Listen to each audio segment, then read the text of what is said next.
Hello दोस्तों, welcome back. तो कैसे हैं आप सब? आई होप आप सभी लोग बहुत अच्छे होंगे।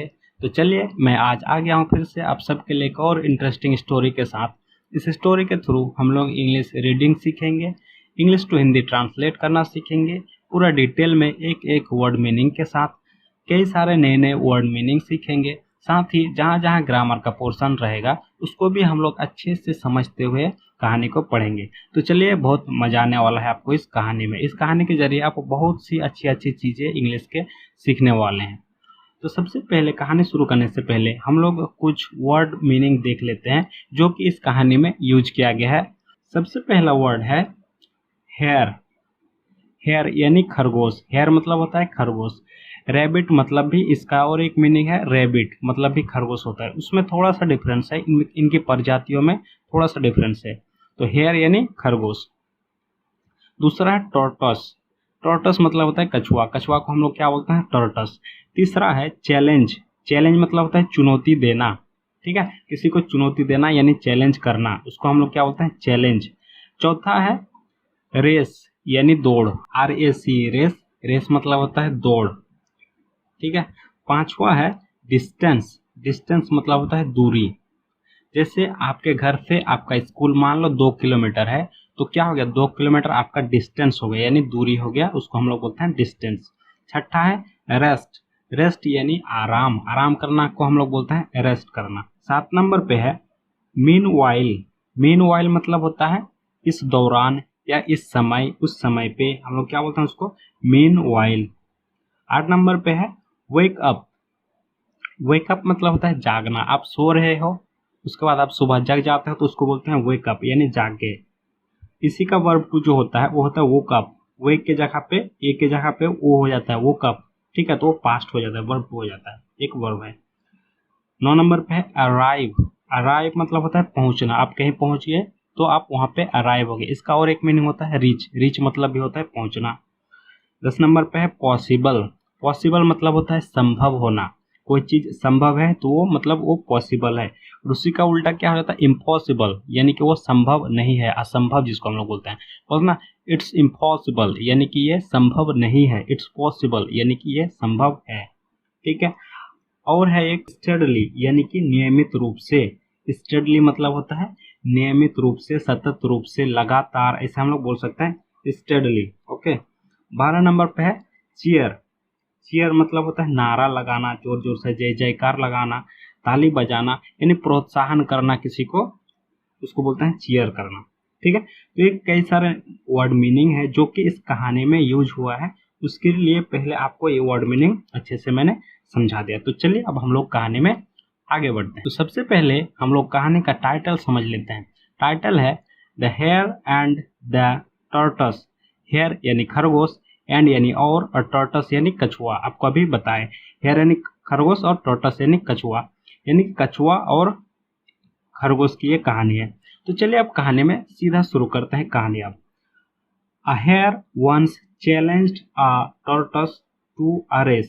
A hare यानी कि एक खरगोश, once एक बार, चैलेंज यानी कि चुनौती दिया। चैलेंज करना यानी चुनौती करना, चैलेंज से ही बना है, चैलेंज पास्ट फॉर्म है यानी चुनौती दिया। कहानी हमेशा हम लोग पास्ट में ही पढ़ते हैं, वर्ब टू लगाया जाता है हर वर्ब में ज्यादातर। ठीक है, कहानी ज्यादातर पास्ट में ही लिखा जाता है, इसलिए हेयर वंस चैलेंज एक बार एक खरगोश ने चुनौती दिया अ टॉर्टस एक कछुए को, टू अ रेस। रेस यानी दौड़, एक दौड़ के लिए चुनौती दिया एक बार एक खरगोश ने एक किसको? एक कछुए को। ठीक है, यहां तक समझ में आया। After some distance. आफ्टर यानी के बाद। आफ्टर मतलब होता है के बाद। सम यानी कुछ और डिस्टेंस यानी दूरी। कुछ दूरी के बाद, आफ्टर सम डिस्टेंस, कुछ दूरी के बाद। when the hare could not see the tortoise।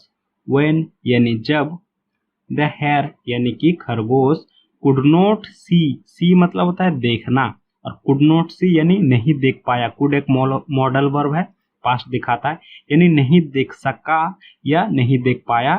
the tortoise यानी कि कछुए को। जब जो खरगोश था उसने कछुए को नहीं देख पाया, ही डिसाइडेड टू रेस्ट। ही यानी उसने, और डिसाइडेड, डिसाइड से बना है डिसाइडेड। डिसाइड मतलब क्या होता है? डिसाइड मतलब होता है कि सोचना, कोई चीज तय करना, ठीक है, निश्चय करना। तो डिसाइडेड, उसने सोचा या तय किया। टू रेस्ट यानी कि सोने का, आराम करने का। ठीक है, यहाँ तक समझ में आया। आगे देखते हैं। मीन वाइल यानी इस दौरान। मीन वाइल मतलब इस दौरान, आपको अभी बताया थोड़ा देर पहले। The tortoise kept on going slowly. The tortoise यानी कछुआ, केप्ट वन गोइंग, गो मतलब जाना, गोइंग मतलब क्या? कंटिन्यूटी दिखा रहा है, वर्ब फॉर है। यानी केप्ट वन गोइंग, जाते रहा। कीप से ही बना है केप्ट, कीप का पास्ट फॉर्म है केप्ट। कीप वन कमिंग, आते रहना। कीप वन गोइंग, जाते रहो। उसी तरीके से केप्ट वन गोइंग पास्ट है इसलिए केप्ट। केप्ट वन गोइंग, जाते रहा। स्लोली यानी धीरे धीरे, स्लो मतलब धीरे, स्लोली यानी धीरे धीरे। ठीक है, एक एडवर्ब है। तो मीनवाइल इस दौरान, द टॉर्टोइस यानी कि जो कछुआ था, केप्ट ऑन गोइंग, जाते रहा, स्लोली धीरे धीरे से जाते रहा। When the hare woke up, when यानी जब, व्हेन मतलब होता है जब, द हेयर यानी कि कछुआ, ठीक है, जब कछुआ, वोक अप यानी जागा, वेक अप मतलब होता है जागना, वेक का सेकंड फॉर्म है वोक, वोक अप यानी जागा, नींद से जागना या जागना, उसको हम लोग क्या बोलते हैं? Woke up. ठीक है, when the hare woke up, जो हेयर था यानी खरगोश था, जागा।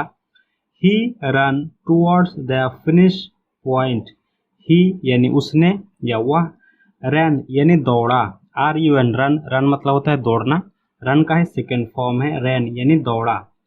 टूवर्ड्स, टूवर्ड्स मतलब होता है के ओर, किसी चीज के ओर हम लोग जब इशारा करते हैं ना, टूवर्ड्स, जैसे टूवर्ड्स द शॉप, उस दुकान की ओर, तो किसी और दिखाने के लिए, डायरेक्शन दिखाने के लिए टूवर्ड्स का यूज करते हैं हम लोग। ठीक है, टूवर्ड्स यानी के ओर।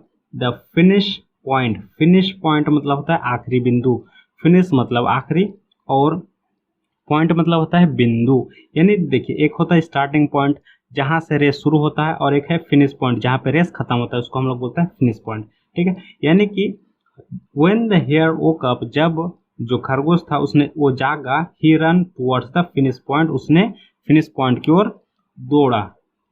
आगे बोल रहा है, upon reaching the finishing point, upon मतलब होता है पर, रीच मतलब होता है पहुंचना, रीच से ही बना है रीचिंग, यानी पहुंचने पर, द फिनिशिंग पॉइंट यानी कि आखिरी बिंदु जहां पे रेस खत्म होता है उसे बोलते हैं फिनिशिंग पॉइंट। तो वहां पे पहुंचने पर, he saw that the tortoise had already arrived there, he saw उसने देखा, सी मतलब क्या होता है? सी मतलब होता है देखना, सी का ही सेकेंड फॉर्म है सॉ यानी देखा, उसने देखा, क्या देखा?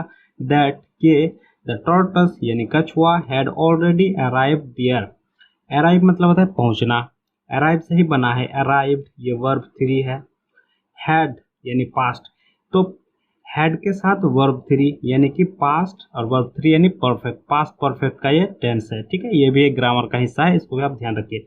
तो इसका मतलब क्या हो गया? The tortoise had already arrived, यानी कि जो कछुआ था वो पहले से ही, ऑलरेडी मतलब होता है पहले से ही, ही हैड ऑलरेडी अराइव्ड, वो पहले से ही पहुंच चुका था या पहुंच गया था, देयर यानी कि वहां पे। ठीक है, यहां तक समझ में आया।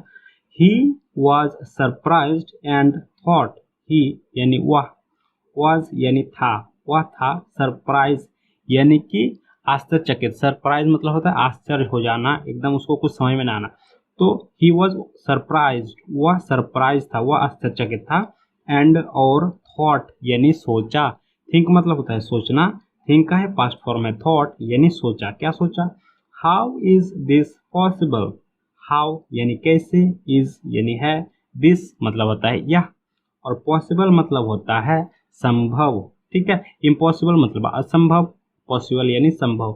तो यह कैसे संभव है, उसने क्या सोचा? हाउ इज दिस पॉसिबल, यह कैसे संभव है, उसने मन ही मन ऐसा सोचा।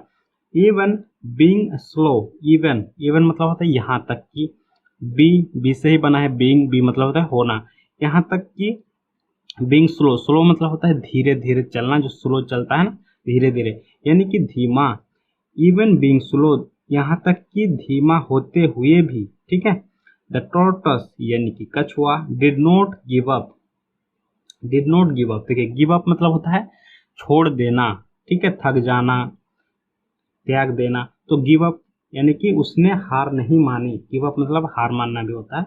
The tortoise did not give up, जो जो कछुआ था, did not give up, give up मतलब होता है हार मानना, तो वह हार नहीं माना, डिड नॉट लगा के फिर पास्ट दिखा रहा है, यानी नहीं माना, गिव अप, उसने गिव अप नहीं किया, उसने हार नहीं माना।